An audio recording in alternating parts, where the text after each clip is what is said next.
Well, hello everyone. Welcome to the financial reporting update for December 2020. My name's Jeff. I'll be running you through this session. I really want to thank you all for joining. I know there's a few people just still jumping in by the look of the numbers.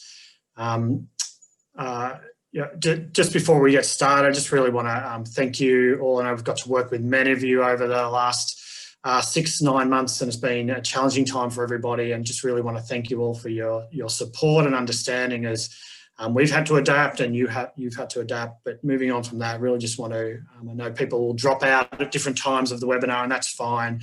We'll run Q&A at the end, and I know people won't necessarily be able to stick around for the whole thing.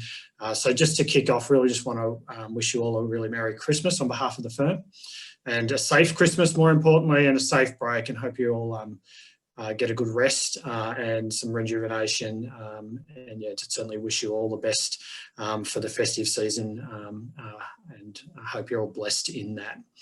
So I will kick off from here.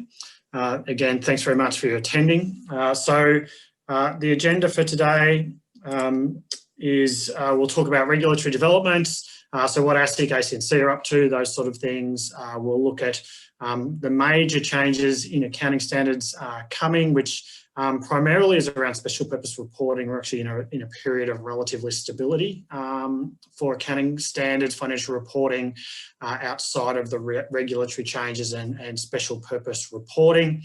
I'll give you an update on revenue and leases, two of the big changes that have already happened, and you will have happened for December year ends last year.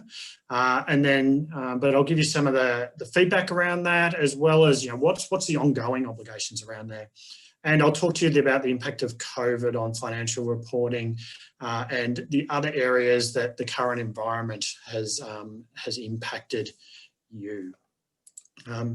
Today I'll be presenting primarily, but in the background, Peter Shields, a fellow audit partner, and Edward Jones will be working away. So if you have questions, I realise there's a couple hundred people registered. If you have questions, please use the Q&A. We'll be answering those questions as we go in the Q&A section. So Edward Jones, who's got some really good financial reporting knowledge and is quite skilled in this area, he'll be answering questions as we go. But Peter will be facilitating some Q&A around questions that have perhaps the themes, or some questions that have come through that might affect a broader group. So please use the Q&A for that. If you wish to chat, go ahead. I guess that might be for a bit more informal stuff, or you want to say hello to someone, please go for it. So I hope that's clear. If not, I'm sure Pete or Edward or Georgia will put up something in the Q&A to explain what to do if I haven't got that quite right. So I'll kick it off from now. Hopefully, I think most people have joined. So if you would like to contact us, there are some resources mentioned throughout this presentation. George is the person, so she has copies of all those things that we mentioned. If you have any other concerns, please email Georgia and she will get back to you. So kicking into it, regulatory development. So from an ASIC point of view, so this is for-profit companies or not-for-profits that are not charities, are covered by the Corps Act and reporting to ASIC if you're a company by guarantee or a proprietary limited or public company. So the thresholds, importantly for large proprietary limited companies, doubled from 1 July 2019. And so now to be a large proprietary company, you need to pass 2 or more of the tests that are detailed on the bottom of this slide. So 50 million in consolidated gross revenue, more than 25 million in consolidated gross assets, so that's gross assets, not net assets, and more than 100 FTE employees. If you pass 2 or more of those tests, you are required to report under the Corps Act, which means lodgement of financial statements with ASIC and the various reporting obligations that brings. If you are under those thresholds, other than if you have another reason to report, for example, you might have an AFSL or something like that, not likely for sort of December year ends, but if you are under those requirements without another reason to report, you are no longer required, or you're not required to report to ASIC. And therefore, you're no longer required or not required to prepare financial reports in accordance with accounting standards from a regulatory perspective. You may still have obligations with your bank or other reasons, and that would be another thing to consider. But if you're outside these thresholds, you're outside of the corporation's financial reporting requirements. In relation to COVID response, so ASIC have been responding to COVID and the various implications of that lockdown have brought. And so lodgement deadlines have been extended. That is not currently available for foreign subs, but we may see something on that. And there's also been relief and some extra guidance around AGM requirements, including allowing them to go online and those sort of things. So please have a look at those if you're concerned about meeting lodgement deadlines, etc. Jumping across to the not-for-profit space, just touch briefly on what the ACNC has been up to, and in particular, the legislative review. So the legislative review was a 5-year step back and look at the ACNC and evaluate, is the legislation fit for purpose, is it appropriate? So that review occurred and was completed in June 2018. And there were 30 broad recommendations. It took until March 2020 for the government to respond to those or release a response to those. Not surprisingly, that got lost in everything that was going on. And so I'm just going to touch on the financial reporting implication ones, not everything else in relation to the response. There were various submissions and recommendations and responses, but the financial reporting ones I'm going to cover on. So first of all, the government, despite the recommendations around potential removal of BRC as a category, the government has responded that there is they have no plans to review the exemptions for basic religious charities. So if you're a basic religious charity, you're outside the financial reporting requirements and the governance standards of the ACNC as well, you remain outside of those and are not likely to be brought into that for the foreseeable future, no matter what your size. In relation to financial reporting thresholds, the proposal made by the review was to increase the thresholds and increase them quite significantly from our perspective. So currently the small category is less than $250,000 turnover. The proposal is to increase that to less than $1 million turnover. Small do not have to lodge financial reports, do not have to have audit review.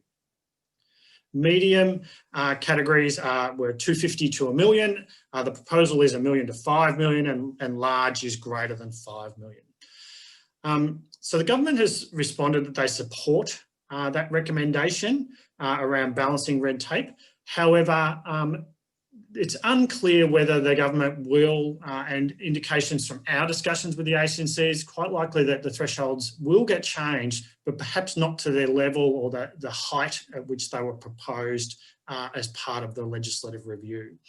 And so it's likely that they'll sit somewhere in between those two, but we're still waiting for the government to form a response. We think this part of the legislative review response will be a while coming. And the reason for that is many of the states aligned their reporting obligations with the ACNC reporting obligations. And so for the ACNC to significantly uplift theirs, they really have to consult more broadly with the states and other regulators to try and keep everyone aligned, because they did a lot of work to get people aligned in the first place. So watch this space, but I don't think that change will occur quickly. Excuse me. The next item we want to talk about is related party disclosures. So the recommendation was that all registered entities, charities that report should report and disclose within their financial report the related party transactions, including key management personnel remuneration disclosures. The government supports that, and we're likely to see that come in the not too distant future. And that's because there are many of the complaints that the ACNC or questions the ACNC receives about charities are often around related party disclosures, remuneration of the key people, often the founders or those controlling various charities, and what's exactly going on there. The easiest way for them to do this would be to, in effect, mandate the related party disclosure accounting standard and require anyone reporting to comply with that. It may be that medium-sized charities, they sort of carve out or lessen those disclosure requirements, but I think for large, we'll definitely see a disclosure requirement in line with the accounting standards.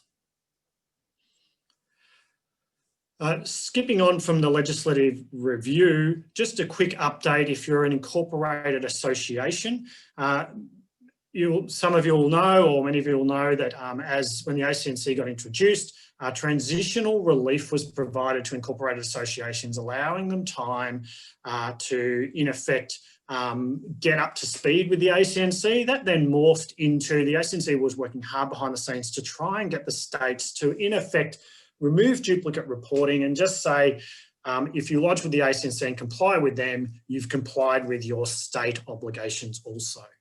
Now, all states have come on board with that except Queensland at the moment.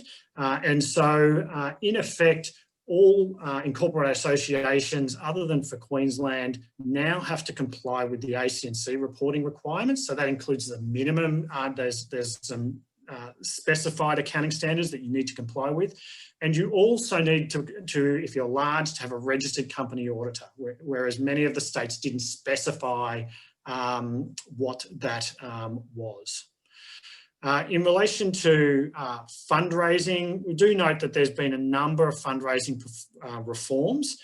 Finally, this has been going for a long time, particularly in WA and Vic. And so that has been helpful. We're hoping to see something out of New South Wales because their obligations are also quite onerous. So the ACNCs are also working hard on fundraising reforms, and hopefully that is some relief to many of our charity clients and charities across Australia, because it is an onerous regime reporting and registering under every state. So I'll move on to special purpose reporting now.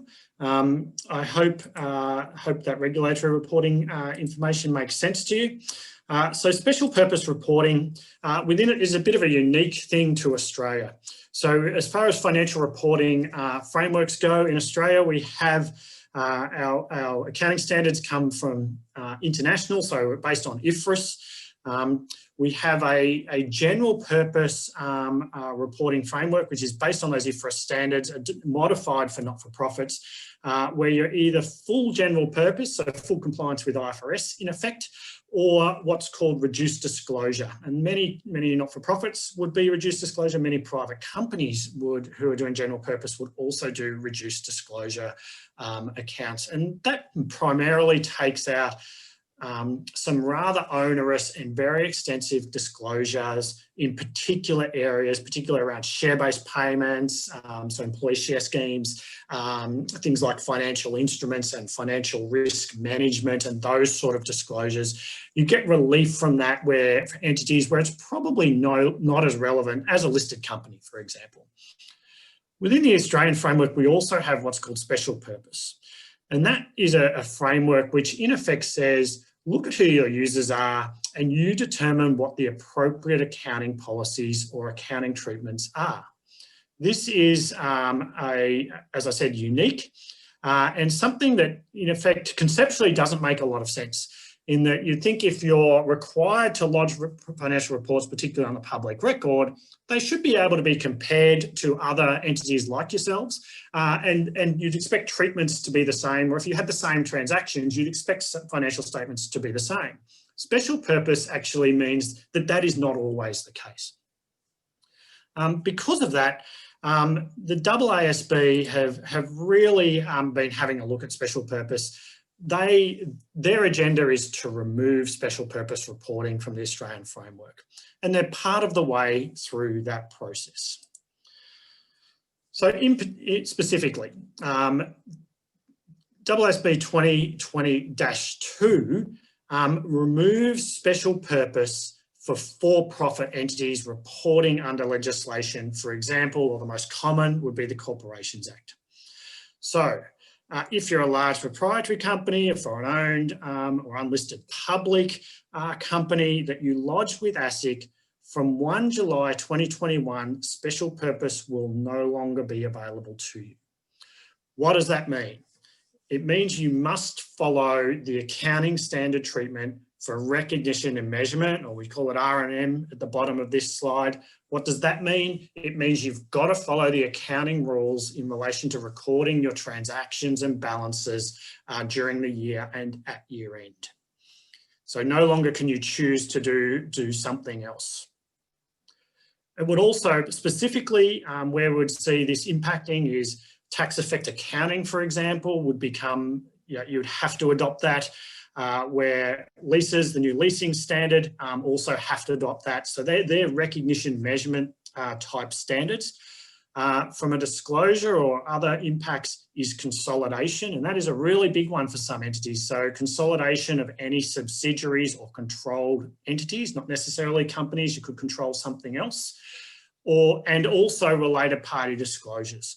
So for private entities or entities, foreign subsidiaries, etc., that would include sort of key management personnel remuneration in aggregate, so not individuals, but as a combined group. Those sort of disclosures around where you're trading with a related entity or an associated entity. For example, you might rent the building off an entity that's owned by the same owners or something like that. It would require those sort of disclosures to be included in your financial report. So for December year ends, you have December 20, December 21, you've got 2 years left. June year ends, June 21 is your last period of special purpose. What's the take out of that? It's really important that if you're this type of reporter, you understand what the implications of this change would mean. And I would suggest, with your auditor this year, or as you're working through with your accounting or finance team, that you really get a really clear understanding, and that's communicated with the board or owners around what does this change mean? What will you have to do differently? In relation to not-for-profits, things are a bit different. So publicly, the AASB continues to the aim for an end of 2022 type project. Before or previously, this was a bit vague, and it was sort of, we want this special purpose to be gone by 2022. More recently, I think there's some more realistic discussions coming out of the AASB, and really they're looking for the removal of special purpose to become effective with a level of time for not-for-profits to adapt and understand. So it's more likely 2024, 2025 type year ends that we would expect to see special purpose being removed for not-for-profits. So the proposals as they stand at the moment in relation to not-for-profit is to implement a tier 3 set of accounting standards, or big accounting standard. Currently that's revenue 250 to $1 million, but if you remember the legislative review for the ACNC, sort of suggesting $1 million to $5 million, I would suggest it's somewhere in the middle. The AASB might also include in that standard, they might actually set a tier that would be different to the ACNC. It would be unusual, but it's possible. And so the proposals are for a modified accrual or simplified set of standards for these medium-sized charities. Would probably mean simplified for leases, so you wouldn't have to comply with the new lease standard, perhaps simplified revenue, and maybe even further reduced disclosure requirements. For large charities, you would remain in the current financial reporting framework as GP, general purpose, reduced disclosure. I would note that there's a fair bit of consultation to go in relation to this. This tier 3 standard will likely be based on the New Zealand standard. So if you want to have a peek at what New Zealand has, that would give you an indication of where Australia is headed conceptually, at least, perhaps not the rules, but where it is going conceptually.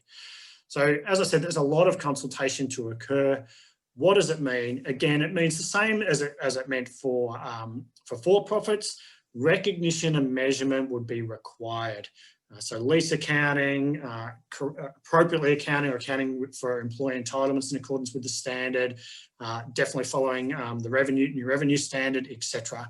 It would also mean consolidation and related party disclosures. So again, that key management personnel, aggregate remuneration disclosure, etc. So again, I don't think it's ever too far away for you to understand where are you not complying with the accounting standards. So again, I encourage you to have that discussion within your finance team, your finance committee, and with your auditor. The first step along the road in relation to not-for-profits around removal of special purpose is really trying to get both not-for-profits to think about where they do and don't comply with accounting standards, but also communicate that far more clearly than it has been required to be before. And so there's a new standard out which adjusts 1054, and that's effective for periods ended 30 June 2020. So we're into that period now. December year ends, you're in. Where you report to ACNC or ASIC, you must disclose where you have not complied with recognition and measurement of any material accounting standard, or if you haven't made that assessment. And secondly, where you control any subsidiaries or other entities or associates, or that you haven't assessed. So these standards are trying to give some disclosures and trying to get not-for-profits to think about how would the removal of special purpose in reality affect them.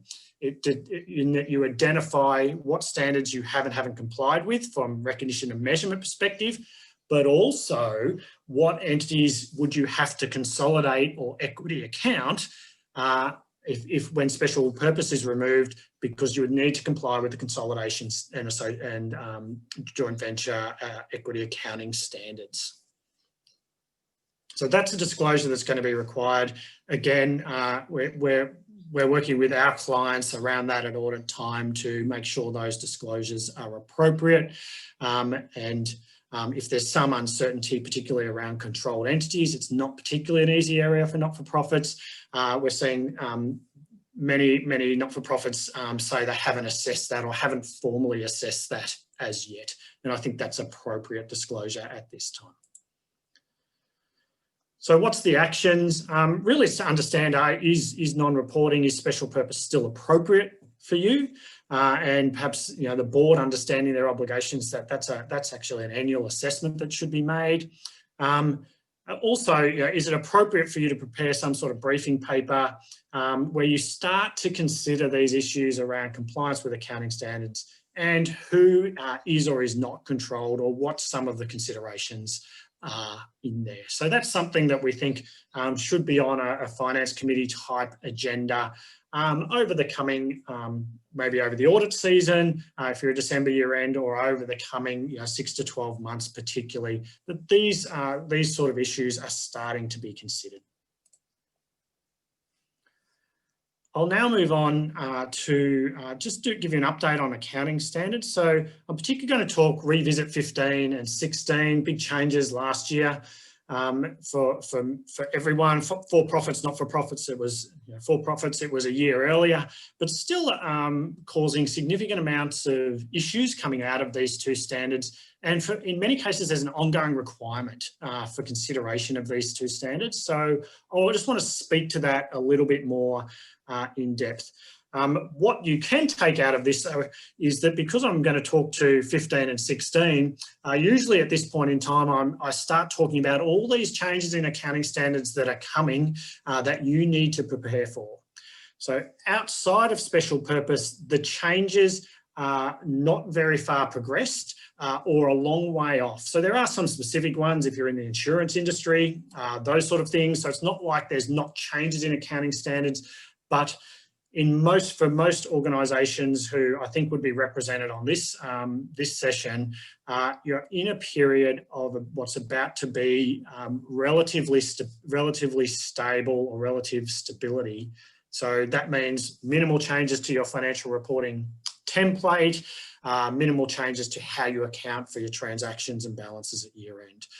So I know I've been, for you, those who've sort of been on these sessions over a number of years, I've been scaring you and telling you to prepare for these new standards. You get a break from that for a couple of years, I would expect. So AASB 15. For-profits should have adopted as at June 19. Not-for-profits should have applied from December 19, along with the relevant not-for-profit standard being AASB 1058. So 15 and 1058 go hand in hand for a not-for-profit. What was our experience of adoption? Broadly, so this is not just from our clients' perspective, but I'm sort of well aware of other firms and how they've, other audit firms and how they've coped with what the general or overall impression is from them. And in relation to December 19, not-for-profits and for-profits for that matter, I think many of them underestimated the impact and therefore made assumptions that there was limited impact on them, and that resulted in them perhaps not being prepared as they should have been, and this assumption that they could continue to account on the same basis as they had previously. That turned out to not necessarily be the case, and not be the case for many of our clients and many not-for-profit and for-profit organisations. So given that, I just want to revisit some of the key items with you and again, help organisations go that next level or that next step of improvement. So the principle of AASB 15 is you recognise revenue in a way or in accordance with when the client or your customer receives the promised transfer of goods or services under any agreement. And your revenue is the consideration or expected consideration you expect to receive.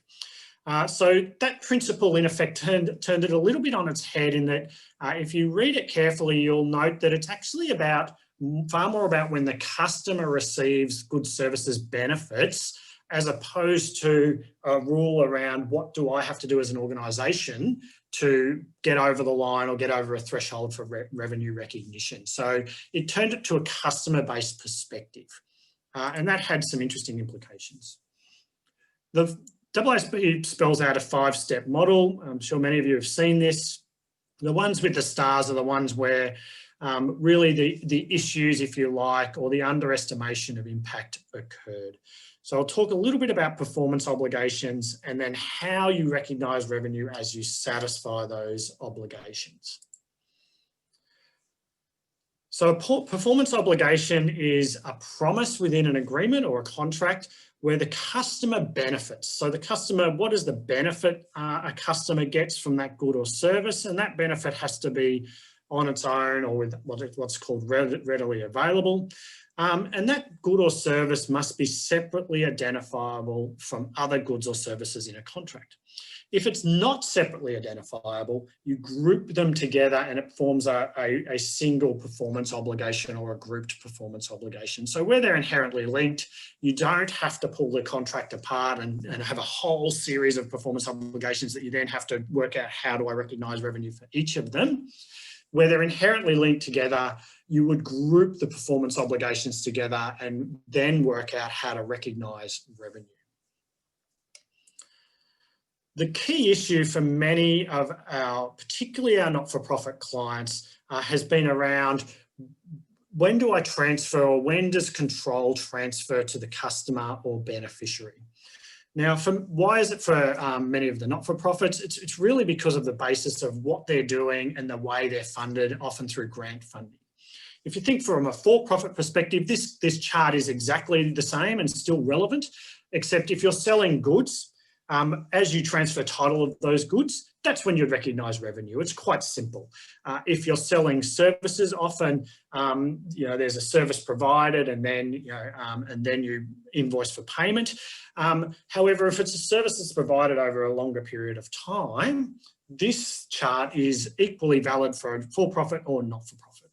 The reason why a not-for-profit becomes a key part is often grant agreements provide for a level of service to be provided to a set of beneficiaries, and there's a whole series of things that you're going to do to alleviate poverty, or provide those clients or beneficiaries with some sort of benefit. And so the important point is, when does the customer receive those benefits? And so if you look on this sort of box 2 here, when does a customer receive or consume the benefits?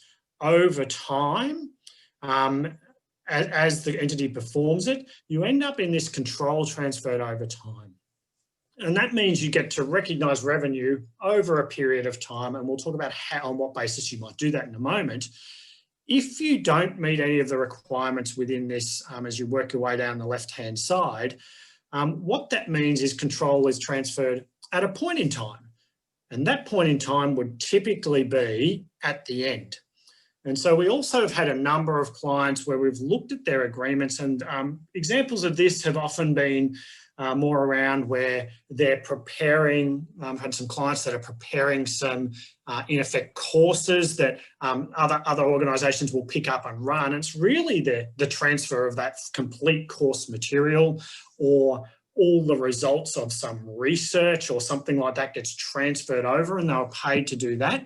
So although they may be working on this over a period of time, the actual beneficiary customer only receives it as that information or that course, for example, is transferred. And so they don't recognise any revenue on that contract until that point in time where control, or the customer in effect, gets the benefit of that agreement. They can capitalise their direct costs in relation to that, so we end up with some WIP on the work in progress on the balance sheet, but they don't get revenue. So this became a bit of a surprise at times to some of our clients and some organisations that were booking revenue as they had done before on this percentage of completion basis. You can only do that type of accounting if control is transferred over time. So if you do transfer, or the customer or client receives the benefits over time, the next question is, well, on what basis should I book my revenue then?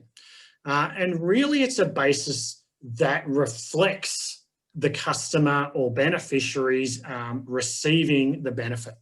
So there's a few prescribed methods. So it talks about this input-output method. So an input method, it might be costs, it might be time. So for example, a membership organisation, a member might receive benefit quite equally over time, in which case it'll just be time elapsed, where it's another type of service. So I've got clients that are operating sort of a call centre and that's, doesn't really matter how many times they get called, etc.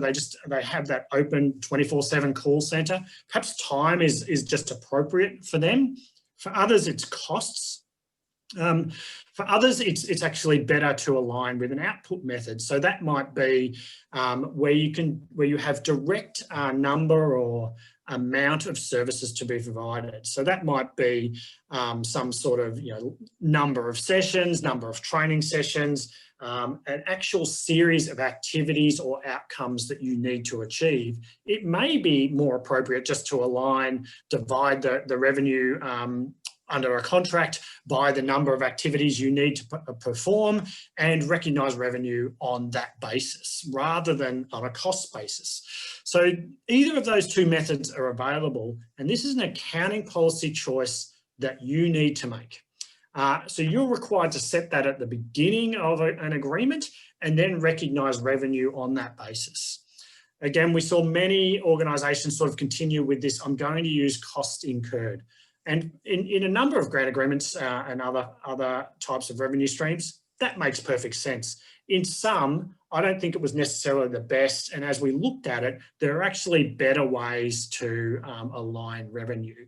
And so this is something that requires, I think, some revisiting of you in your organisations as you receive either a new round of funding, a new grant funding, a philanthropic funding, or for for-profits as well, you enter into a new contract with a customer, or you get a new revenue stream. You need to work your way through AASB 15, and in particular, these areas that I've highlighted here. Document that, set your policy.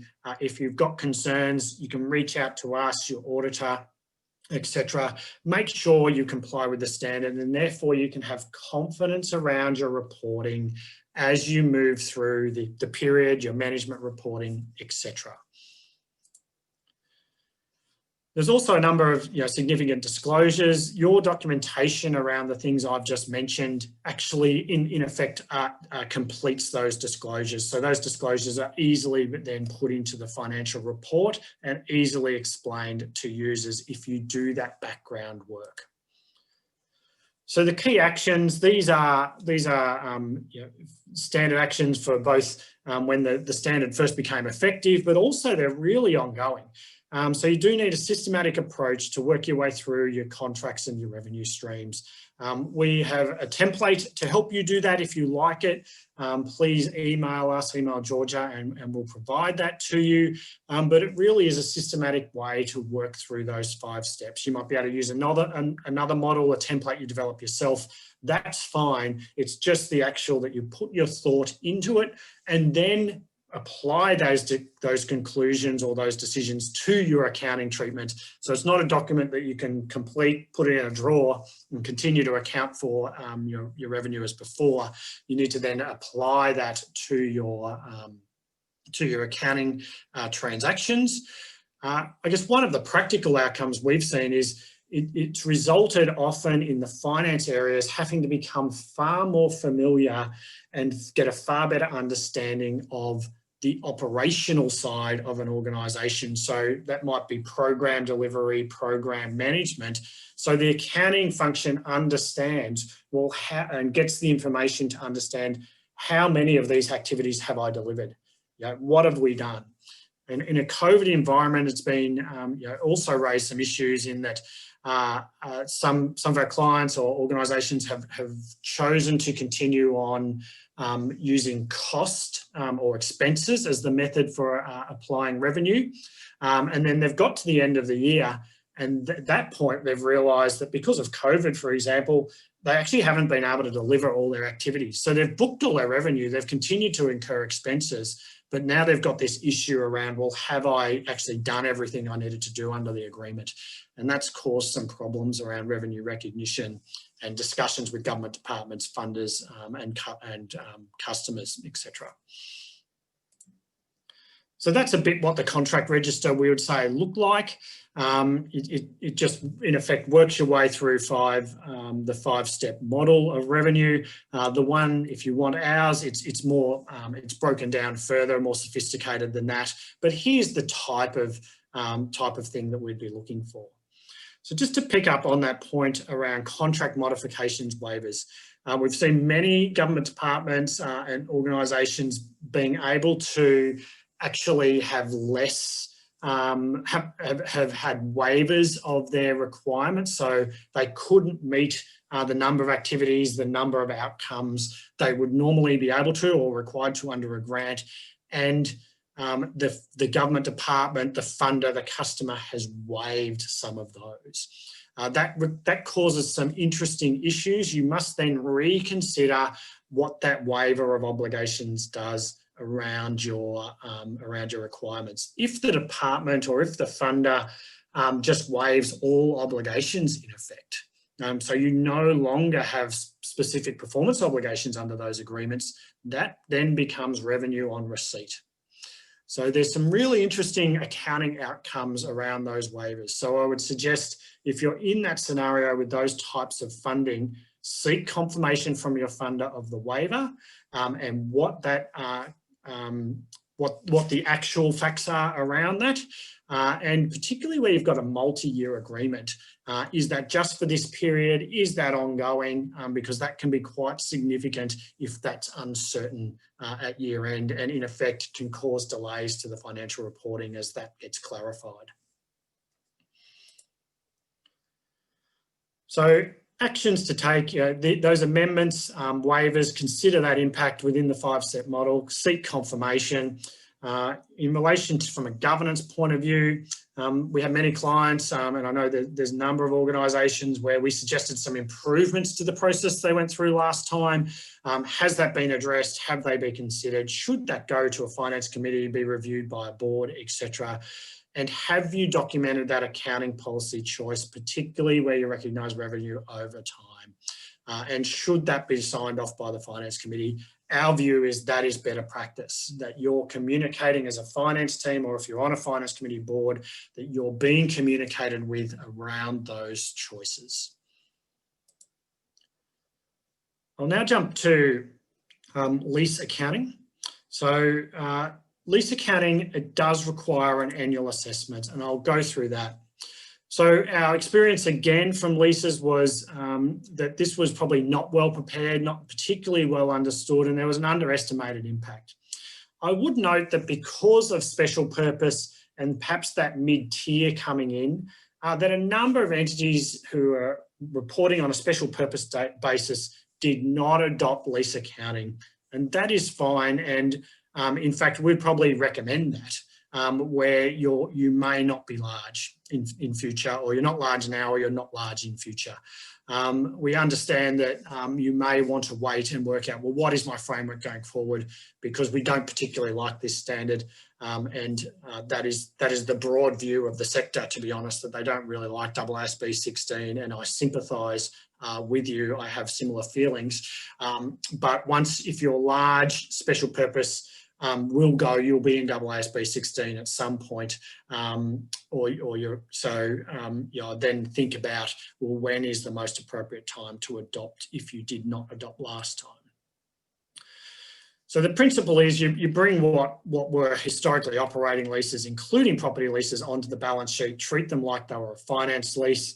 The carve-outs for that is if a lease is less than 12 months or is low value, so things like laptops, etc., you don't have to apply that level of accounting. You're still complying with 16, but you don't have to adopt that accounting treatment for short-term, low-value leases. So AASB 16 has a number of ongoing issues or requirements. Your lease term is currently calculated based on your current, whatever your lease agreement is, and then you would include in that any options that you have an expectation that you will exercise. There's a series of rules or considerations around that, particularly if you've spent a lot of money on a fit out or something like that, you've got economic incentive to exercise. That probably increases the expectation. But let's say, for example, you are in a 3-year lease, you had a 3+3 year lease with a 3-year option. You weren't sure, you didn't expect to exercise that option. So your initial calculation was simply based on the first 3 years. You've now moved forward in a period of time, and now it really does look like, the premises are appropriate. You look like you'll exercise that option. Once you've reached that point where your expectation has changed, your lease term needs to be updated, and you need to recalculate your lease liability at that point in time.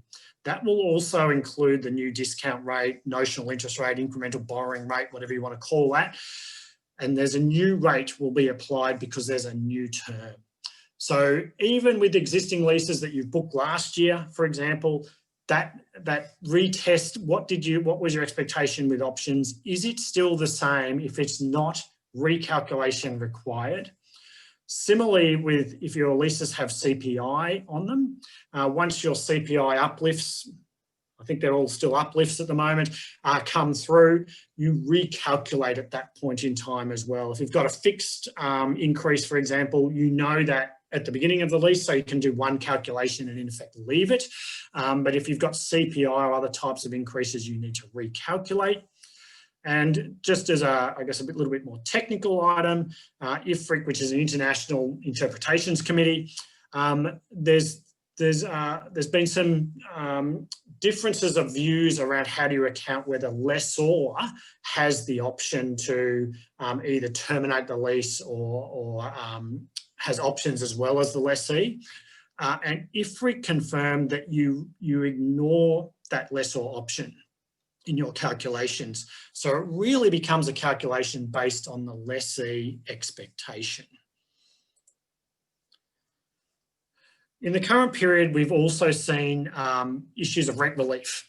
So where revenue's gone down, government legislated and advised rent relief and how you deal with the landlord, etc. This was a bit of a tricky issue in the accounting standard. So not to bore you with technicalities, if there's a lease modification, you have to in effect cancel the old lease and recalculate. If it's not, you just account for the relief through the current period P&L.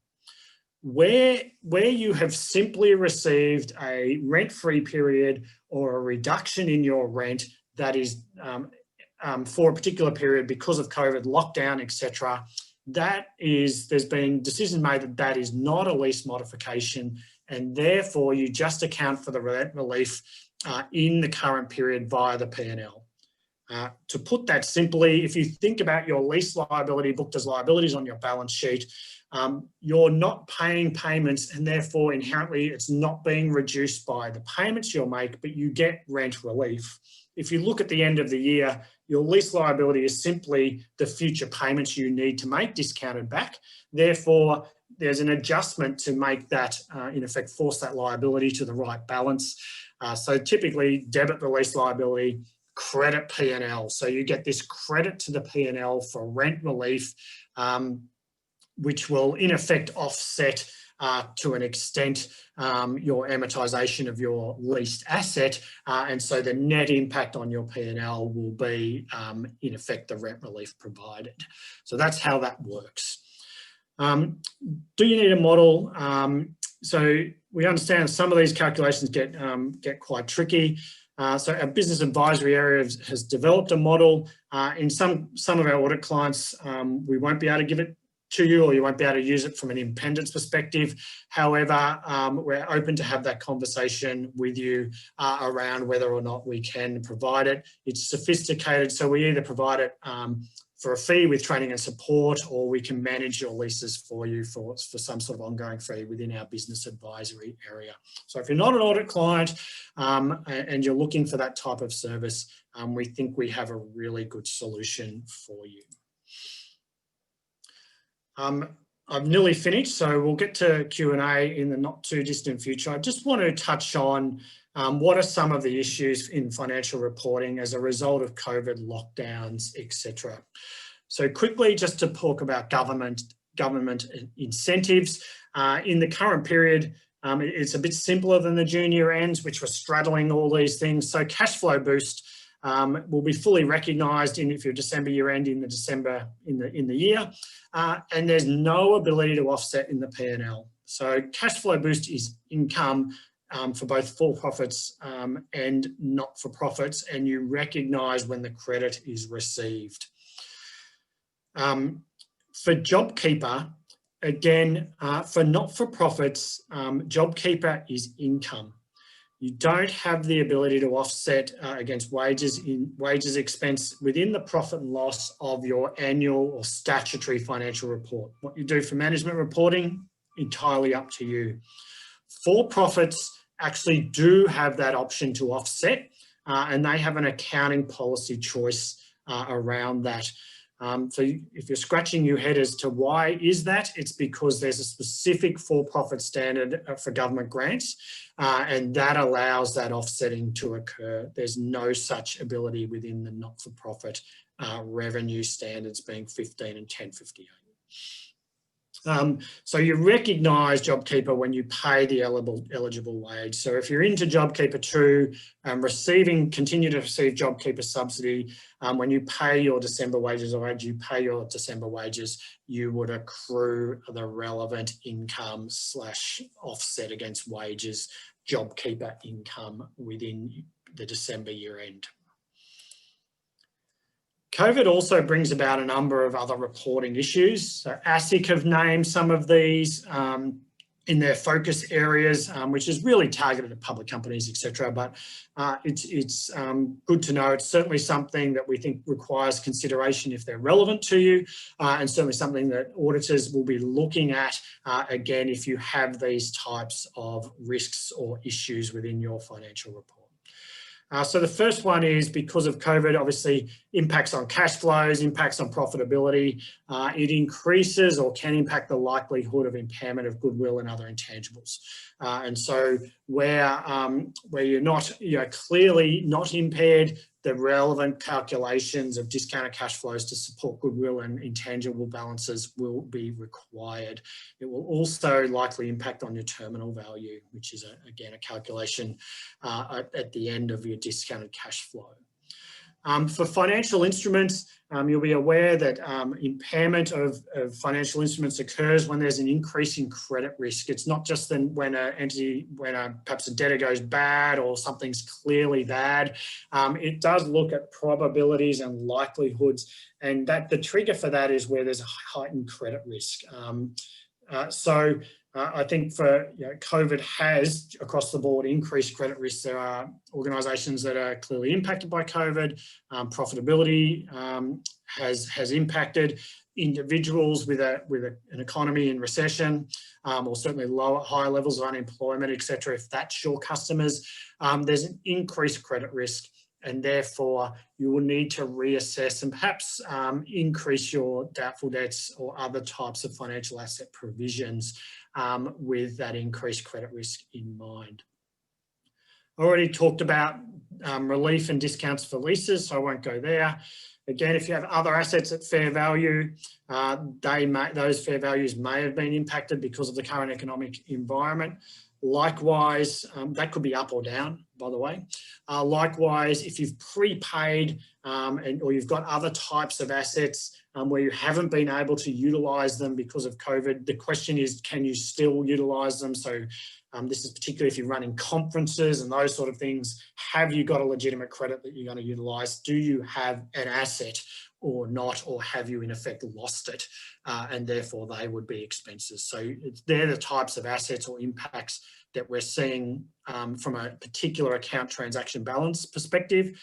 We still have the ongoing issues that COVID have brought around increased levels of issues around going concern and going concern disclosures. So can you trade sustainably for at least the next 12 months?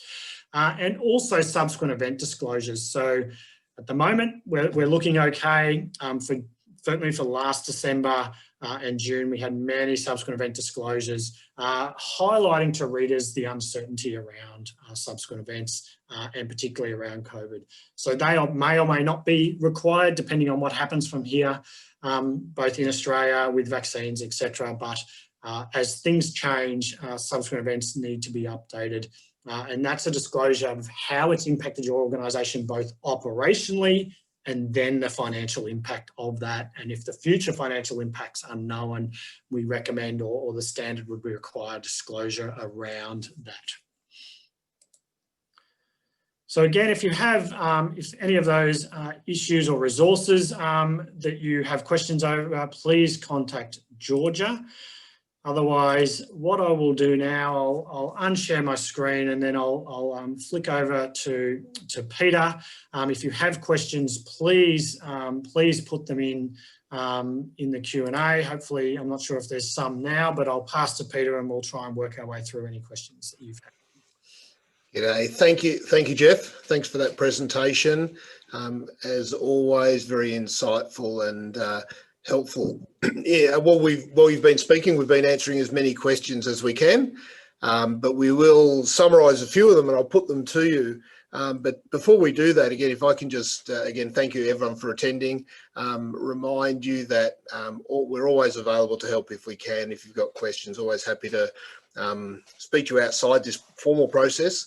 And also rest assured that we're there advocating on behalf of businesses and the not-for-profit sector with the regulators as these changes are on the horizon and speaking into them. And so if you've got questions or concerns, we're always happy to hear from them, and we have unique privileged access sometimes to the regulators. We can talk to them and put your cases and your concerns, and we're certainly passionate from a user and preparer point of view to get your points across as we look at the changes, particularly around special purpose. So I'm going to just put some questions to you, Jeff, following up and summarising some of them. So one of them came through, and it was a really good question in relation to a charity-based question, and ACNC registered entities, and it's a bit of a sleeper out there that organisations really need to know about, and boards as a planning for year end. But it was a question in relation to who can actually do the audit of an ACNC registered entity, and I think this is a really important one to get some clarity for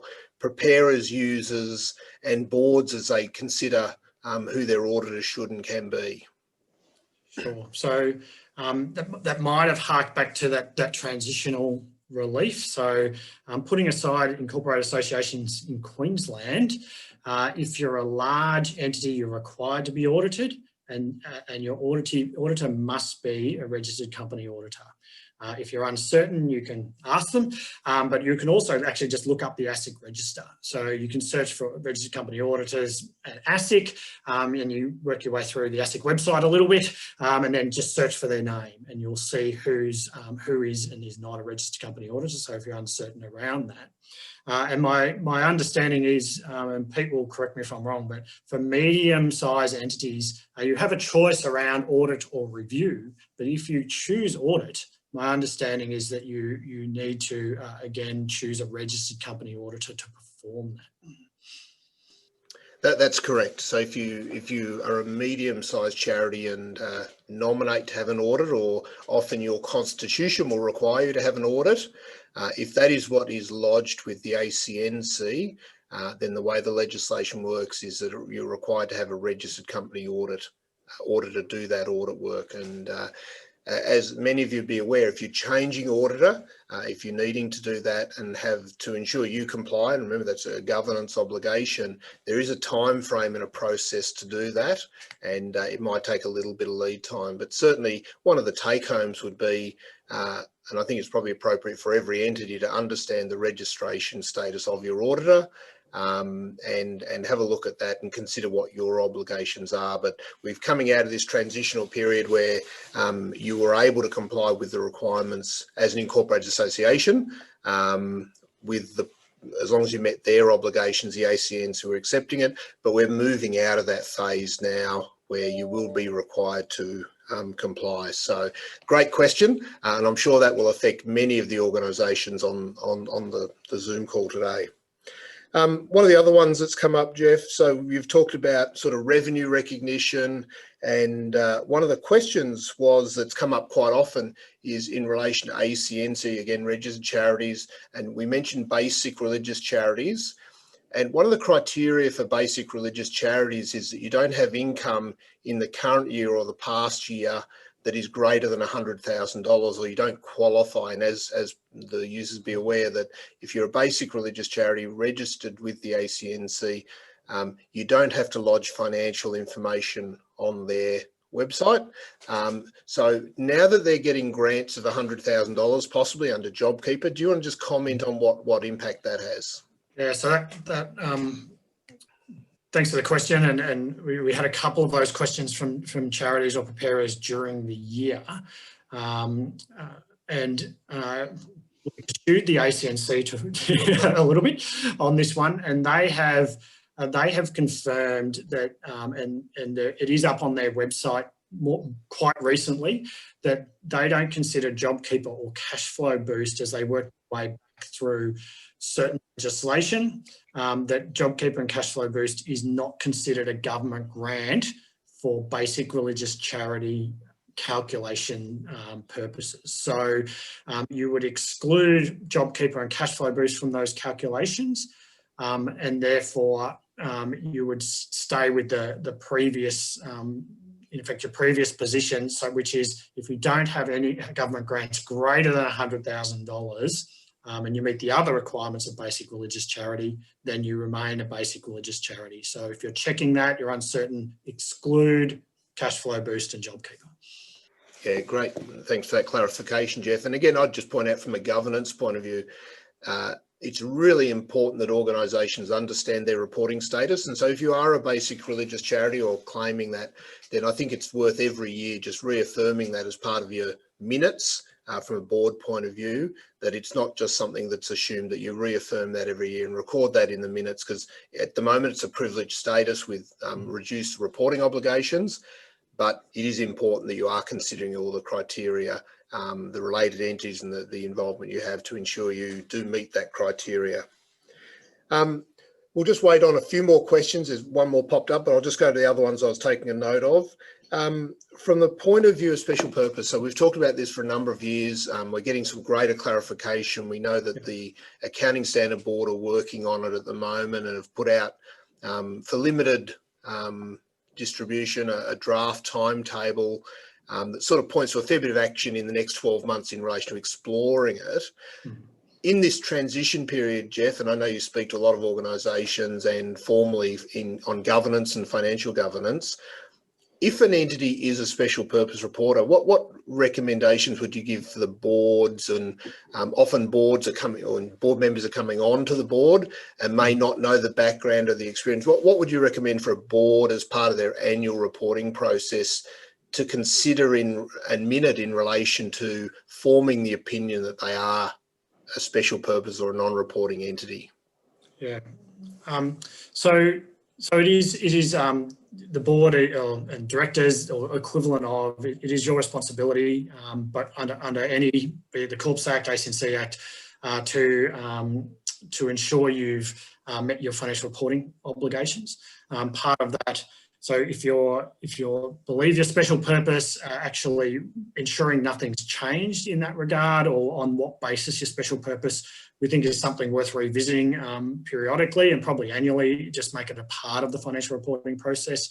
The ACNC has some guidance on its website around what are the factors you would think about as in relation to are you special purpose or not. I think that's been inconsistently applied and is open to fairly wide interpretation, to be honest. So yeah, I think that's first step. And if you read that and go, actually, I'm really concerned that we're not special purpose, please have a chat to us, and we can give you some guidance around that. The second thing is really about being able to prepare yourself for transition to GP. Or general purpose. And so some of the comments I made around, well, the first step to that is understand what would it mean to go to GP. So where aren't you complying? Where are you doing something different? And then step back and ask yourself the question, well, why is that? Often it's actually just history, or we've done things this way. At some point you need to bite the bullet. And I would suggest you planning how to do that rather than being forced into it in that final year of transition is perhaps a better approach to take. So understand what the changes would mean to you, and then put in place or perhaps plan out, well, how will this occur? We've had a number of clients who have now realised, okay, as special purpose goes, I'm going to have to start consolidating. So they've started that process. They're now doing consolidated reports. They're doing consolidated special purpose, but they're moving towards have changed accounting policies to align them with accounting standards. And then getting towards the point where general purposes will be a non-event for them. In reality, it'll be a few more disclosures. So I think that makes the most sense. In some ways, this third tier thing came a little bit out of nowhere. It wasn't talked about, and then all of a sudden, so it wasn't talked about public, and then on the agenda. So I recognise a number of clients were adopting leases or starting to move down a pathway, and now you're probably going to be in that middle tier. That may mean you don't have to apply, and so might unwind some of that. But broadly speaking, I think where they're going has become far more clear over the last 12 months now. Yeah. And as you mentioned, Jeff, I think the lead time they're talking about, often these new accounting standards have quite a short opportunity for input, and in our latest discussions with the Accounting Standard Board, they're indicating it could be as much as 2 years for discussion time and consultation. So that'll be really positive because it's a major change, obviously removing special purpose or moving to a new framework. And again, we'll be bringing back more webinars and talking through the process and giving you updates as we work work through that. But it looks like at this stage you might have a reasonably long consultation period and plenty of chance to bring some updates. That's great. Thank you, Jeff. Another question that came up and we've answered it in the Q&A, but I'll just quickly mention it now. Peppercorn leases, obviously at the early end of implementation of AASB 1058 and 16 and the way they work together, there was a lot of concern over peppercorn leases and how that might work. Do you want to just give us an update in relation to the latest on how organisations might treat peppercorn leases? Yeah, so peppercorn leases are, to put in accounting standards language, are leases that are clearly below fair value or below market value. So they might be $1, they might be actually larger amounts of money, but still clearly below market value. So the accounting standard, when leases was first released, the lease accounting standard at the same time, 15 and 1058 application for not-for-profits was released. When they got put together, there was this, the standard basically said you've got to go and fair value that lease. So what would you pay in a fair value context, and book that as your leased asset, and that created a whole either revenue up front and then a big amortization over the period. And that caused a lot of concern around the sector, and the sector really pushed back, and the AASB amended the standard, and what they basically said is you don't have to go and assess the fair value. And so if you have a $1 a year lease, I would suggest it's not material and you wouldn't do much about it.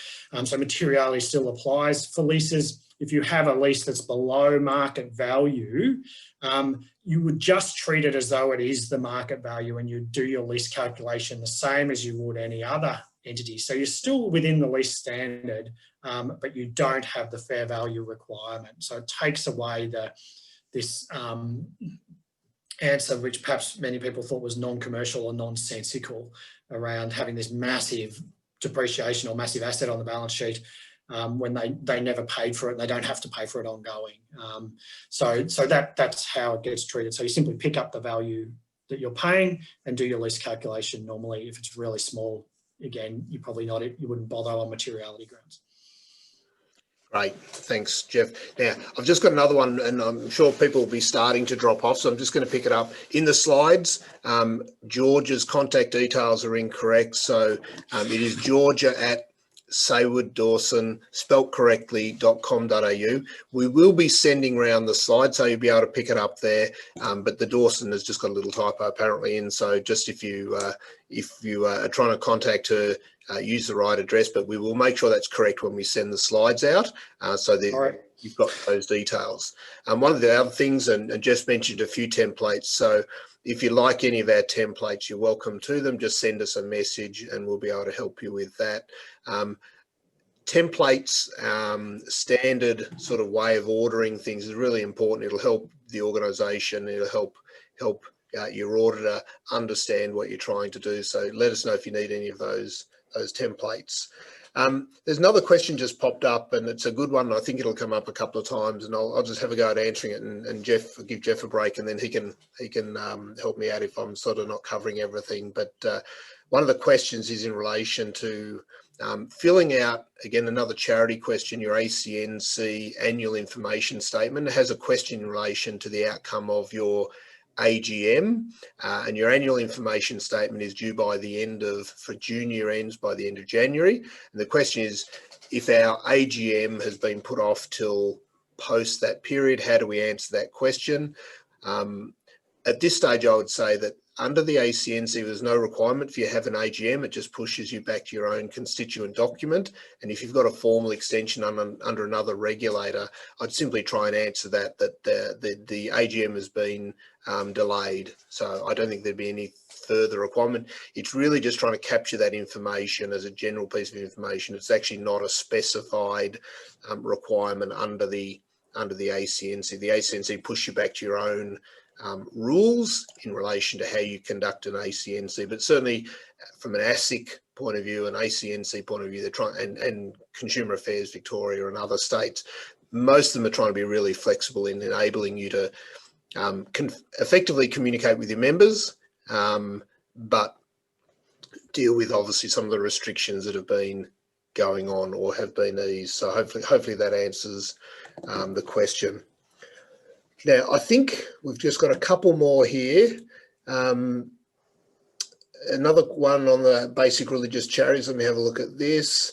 They can't see the ACNC website information. So what we'll do when we email out the slides, we'll put a link into that email for you so that you'll be able to see that. I think that's important, again, to have on your own file to show that you have considered it and you've got evidence to support the position, because otherwise one of our concerns was that you'd all be having to report for 2 years information, and it's not only putting your information on the public record, it's also having to comply with accounting standards that you haven't previously had to comply with. So there was a fair bit of work for some organisations to get to that point. So good question, and we'll include the link.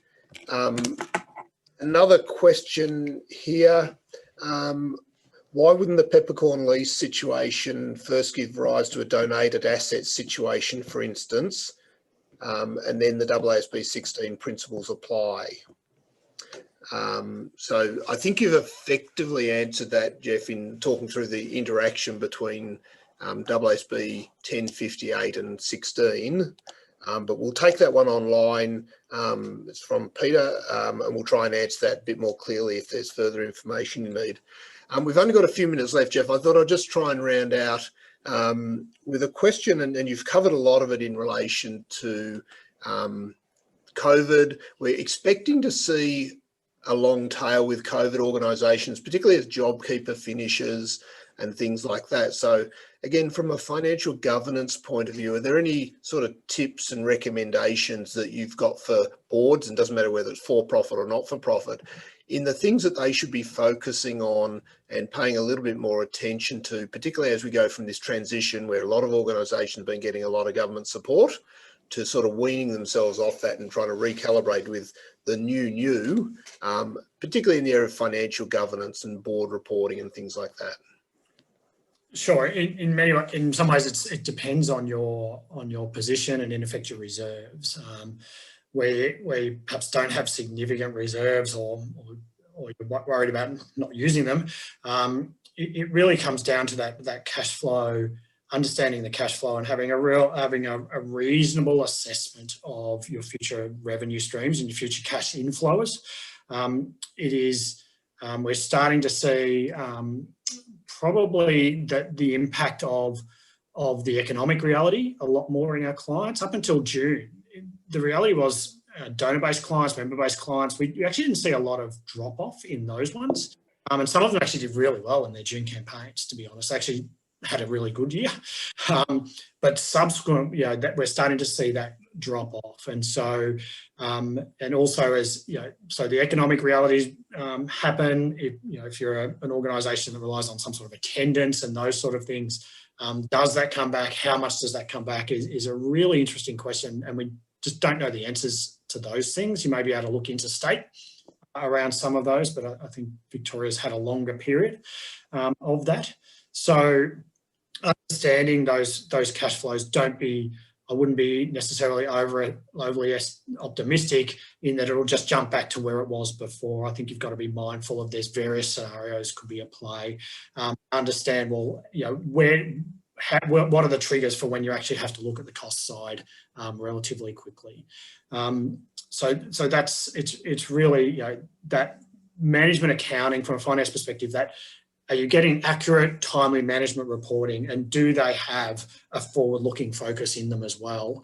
I would recommend that is required in this environment more so than I think it's required normally, but more so than it ever was, because your revenue streams are more uncertain than they were. No matter what they are too, I think governments are going to adapt and change as well. So, we've seen organisations really adopt an adaptability mentality in that, okay, we've got to pivot, change, etc. I don't think we're yet at a point where that should change. I think we should look to keep your organisation as nimble and as adaptable as possible. And that might mean not necessarily building in costs that are hard to take out again. So in effect, upping your wages or permanent staff is difficult to remove. I would be mindful of doing that too quickly. Great, thanks, Jeff. We might also put a link. A few of the accounting standard bodies and ASIC and groups got together to issue some papers that were really helpful for boards, I think, in working through sort of the immediate issues. But I think they'll add value as things for boards to consider and document. So we can include the link to that paper that was issued that might be really helpful, particularly for the board members online, in understanding your obligations, because increasingly board members have got more obligations. It sort of gets tougher and tougher, but we are seeing that being the trend, and there's workplace manslaughter requirements, criminalisation of wage theft. We're seeing personal liability for unpaid pay as you go and GST. So we'll send that paper out. It's certainly a helpful read and quite self-explanatory as you work through that process. We're pretty much out of time, but I just want to acknowledge Jeff and thank him and thank the attendees for coming online. We really appreciate your support. We appreciate your questions. We appreciate the fact that you're trying to do things really well, and we'd certainly be interested if people have got suggestions for other webinars. We'd be happy to hear from them. We're always here to support you. We'll go through the questions again and just make sure we've answered them all.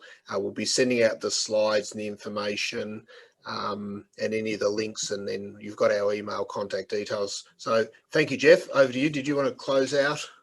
Just again, thanks very much for attending. Looking forward to continuing to work with many of you, and we'll probably get some of these back online or in person at some point. I know some people really enjoy the interaction and that networking, but I think we'll continue to do electronic as well. So, so those people interstate or it's difficult to get to a session, we'll continue to provide these going forward. But again, just wish you all the best for Christmas and stay safe.